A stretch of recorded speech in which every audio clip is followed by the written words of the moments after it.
Exodus chapter 34.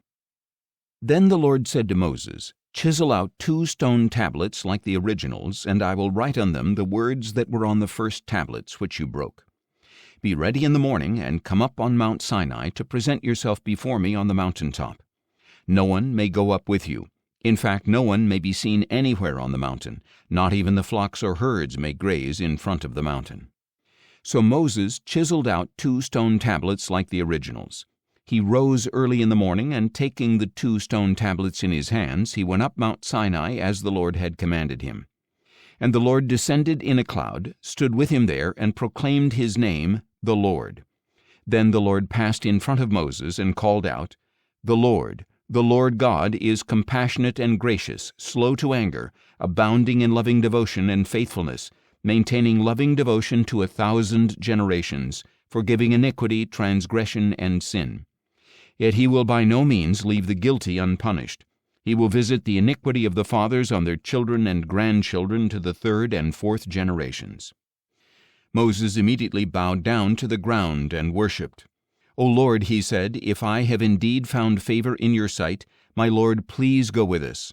Although this is a stiff-necked people, forgive our iniquity and sin, and take us as your inheritance." And the Lord said, "Behold, I am making a covenant.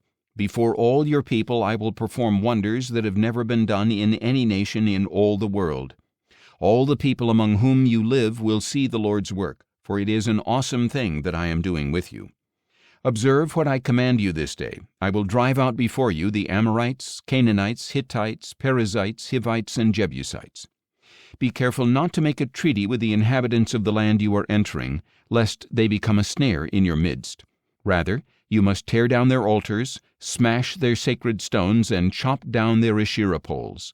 For you must not worship any other god, for the Lord, whose name is jealous, is a jealous God. Do not make a covenant with the inhabitants of the land, for when they prostitute themselves to their gods and sacrifice to them, they will invite you, and you will eat their sacrifices. And when you take some of their daughters as brides for your sons, their daughters will prostitute themselves to their gods and cause your sons to do the same. You shall make no molten gods for yourselves. You are to keep the feast of unleavened bread. For 7 days at the appointed time in the month of Abib, you are to eat unleavened bread as I commanded you. For in the month of Abib you came out of Egypt. The first offspring of every womb belongs to me, including all the firstborn males among your livestock, whether cattle or sheep. You must redeem the firstborn of a donkey with a lamb. But if you do not redeem it, you are to break its neck. You must redeem all the firstborn of your sons. No one shall appear before me empty-handed. 6 days you shall labor, but on the 7th day you shall rest. Even in the seasons of plowing and harvesting you must rest. And you are to celebrate the Feast of Weeks with the firstfruits of the wheat harvest, and the Feast of Ingathering at the turn of the year. 3 times a year all your males are to appear before the Lord God, the God of Israel. For I will drive out the nations before you, and enlarge your borders, and no one will covet your land when you go up 3 times a year to appear before the Lord your God.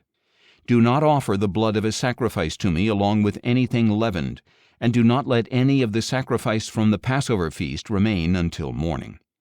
Bring the best of the firstfruits of your soil to the house of the Lord your God. You must not cook a young goat in its mother's milk." The Lord also said to Moses, "Write down these words, for in accordance with these words I have made a covenant with you and with Israel." So Moses was there with the Lord 40 days and 40 nights without eating bread or drinking water. He wrote on the tablets the words of the covenant, the 10 Commandments. And when Moses came down from Mount Sinai with the 2 tablets of the testimony in his hands, he was unaware that his face had become radiant from speaking with the Lord. Aaron and all the Israelites looked at Moses, and behold, his face was radiant, and they were afraid to approach him. But Moses called out to them. So Aaron and all the leaders of the congregation returned to him, and Moses spoke to them. And after this all the Israelites came near, and Moses commanded them to do everything that the Lord had told him on Mount Sinai. When Moses had finished speaking with them, he put a veil over his face. But whenever Moses went in before the Lord to speak with him, he would remove the veil until he came out.